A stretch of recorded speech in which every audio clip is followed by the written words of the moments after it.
Y la entrevista del día en Casa de Nariño en línea, en el noticiero del mediodía, es con el presidente del ICETEX, el doctor Manuel Acevedo. Doctor Acevedo, muy buenas tardes.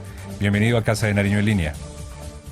Muy buenas tardes, un saludo muy cordial a todas y cada una de las personas que nos ven en este importante noticiero y prestos para acompañarlos en esta noticia. Pues muchas noticias con usted, doctor Emanuel. La primera es cómo va el plan de alivios del ICETEX, teniendo en cuenta la ampliación que se divulgó en su momento hasta diciembre de este año. ¿Qué nos puede contar? Que es un tema bien importante. Efectivamente, el plan de alivios es una de las medidas tomadas por el gobierno del presidente Duque más importantes en este periodo de pandemia para todos los jóvenes y las familias que tienen un servicio con la entidad.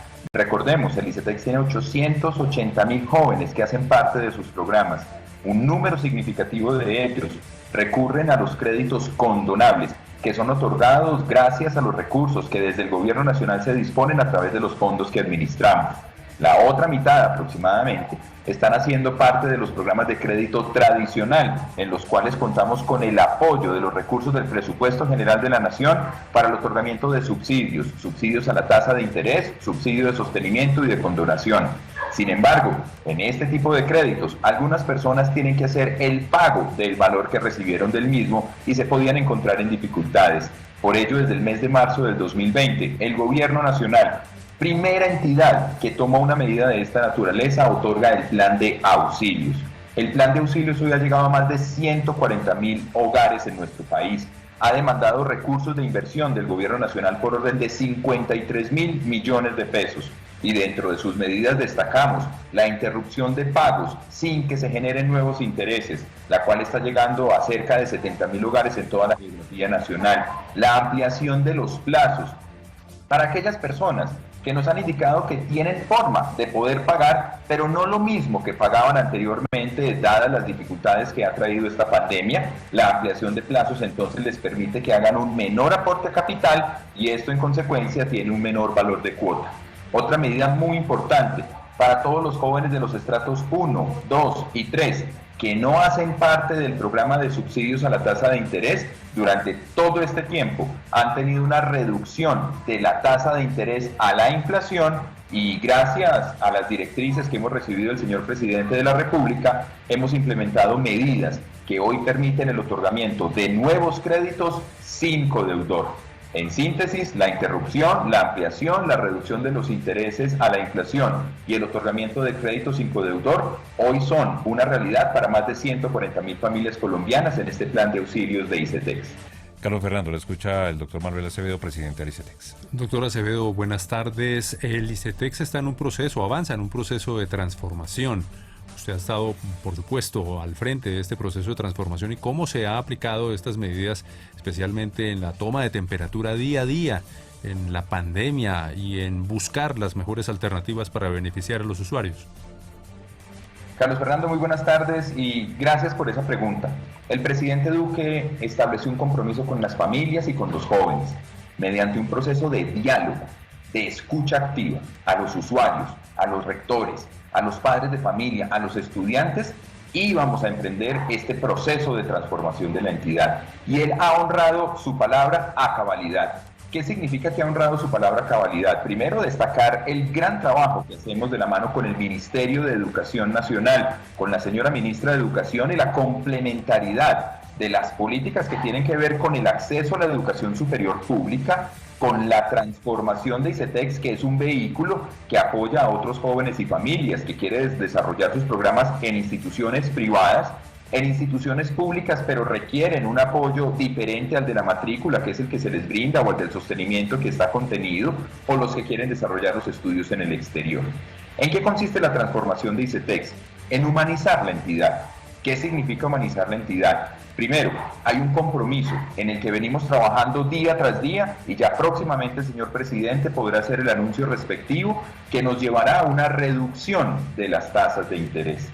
Lo segundo, está contenido en el plan, en la ponencia del proyecto de ley de inversión social, en el cual se generaría por primera vez en la historia de la entidad que habría un cobro diferencial entre los intereses que van naciendo durante el periodo de estudios que no se le cobran aún al estudiante y el capital.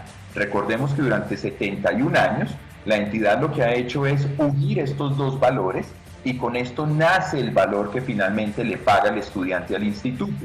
Con esta disposición que está contenida en la ponencia del proyecto de ley de inversión social, se haría un tratamiento diferenciado, se cobrarían por aparte los intereses del capital, y este es uno de los temas en los que las familias, los estudiantes y el gobierno nacional nos hemos comprometido a cambiar.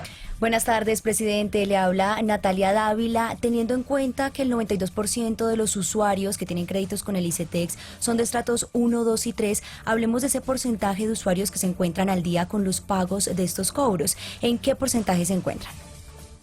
Natalia, muchas gracias por tu pregunta. Voy a caracterizar un poco la población de la entidad porque esto da cuenta de la importancia y el valor que ella tiene para el país y para las familias. Efectivamente, 92% pertenecen a los estratos 1, 2 y 3. Son 880,000. El 80% de los que actualmente están desarrollando sus servicios con la entidad no pagan una tasa de interés. Muchos inclusive ni siquiera pagan el capital.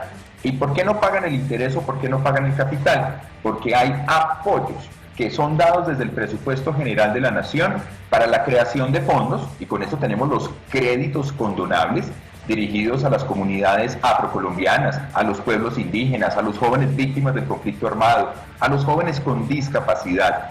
Estos jóvenes, tratándose de un crédito condonable, no tienen que hacer un pago al instituto. En consecuencia, ellos se encuentran perfectamente al día porque no tienen esa obligación de pago a la entidad. Tenemos otro grupo muy importante, jóvenes en condiciones de vulnerabilidad, los cuales tienen el apoyo de los subsidios que son recursos del presupuesto general de la Nación que cubren la tasa de interés que ellos deberían pagar, que a su vez, mientras están estudiando, les dan un sostenimiento semestral y que les permite, de acuerdo con su desempeño académico, solicitar, una vez se gradúen, una condonación parcial del 25%. Y tenemos un número reducido, sin embargo, importante también en términos del apoyo que les brindamos, de jóvenes que no están dentro del puntaje de corte para ser beneficiarios de los programas de subsidios. Hablemos de los que tienen entonces que hacer un repago al instituto. En primer lugar, ¿qué significa el repago al instituto? El repago al instituto es la posibilidad de que otros jóvenes puedan ingresar a la educación superior. Por eso es tan importante ese componente de cumplir con ese elemento del crédito educativo. Yo recibo un beneficio, luego lo retorno y así permito que otra persona lo tenga. De ese universo de quienes deben pagar, nuestros números dan una señal muy positiva y alentadora. 9 de cada 10 están al día. No es una mora de 30 días, ni de 60, es que están al día.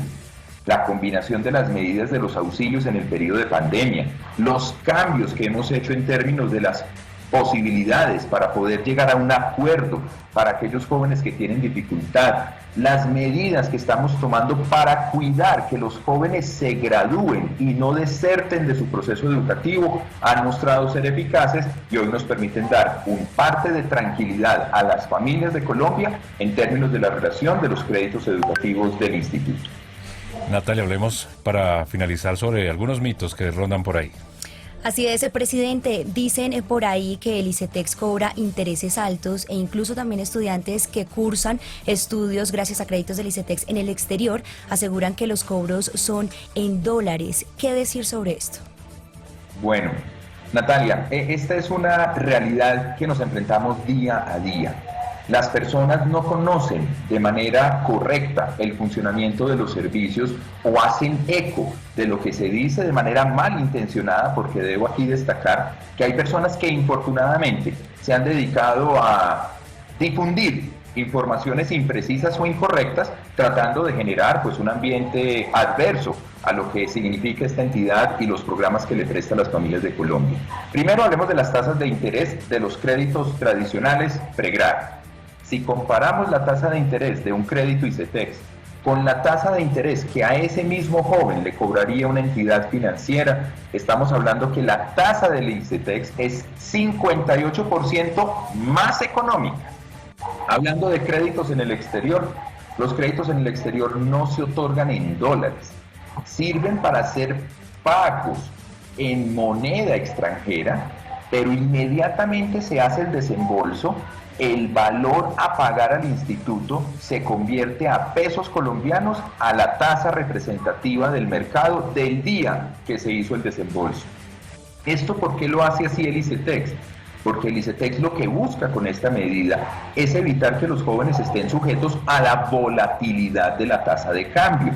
Existen otras entidades que hacen préstamo para estudios en el exterior, pero eso sí los hacen en moneda extranjera. Por supuesto, si el dólar sube, el valor de la deuda sube. En este caso, al dejarlos de una vez en pesos colombianos, hay certeza del valor que será pagado durante el periodo de pago una vez finalicen los estudios. Estos son dos de tantos mitos que hay alrededor del ICETEX, en los cuales venimos trabajando arduamente para poder informar adecuadamente a las familias acerca de la entidad y su funcionamiento. Pues doctor Manuel Acevedo, presidente del ICETEX, como siempre, muchísimas gracias por estar aquí en los micrófonos de Casa de Nariño en línea y por darnos estas importantes explicaciones de cómo va el instituto y su proceso de transformación y todo este programa de alivios. A ustedes muchísimas gracias, un saludo muy cordial y seguimos comprometidos con avanzar en esta tarea que el señor presidente de la República nos encomendó de transformar el ICETEX para el beneficio de los jóvenes y las familias de todo el territorio nacional. Muchas gracias al doctor Manuel Acevedo, presidente del ICETEX. Casa de Nariño en línea.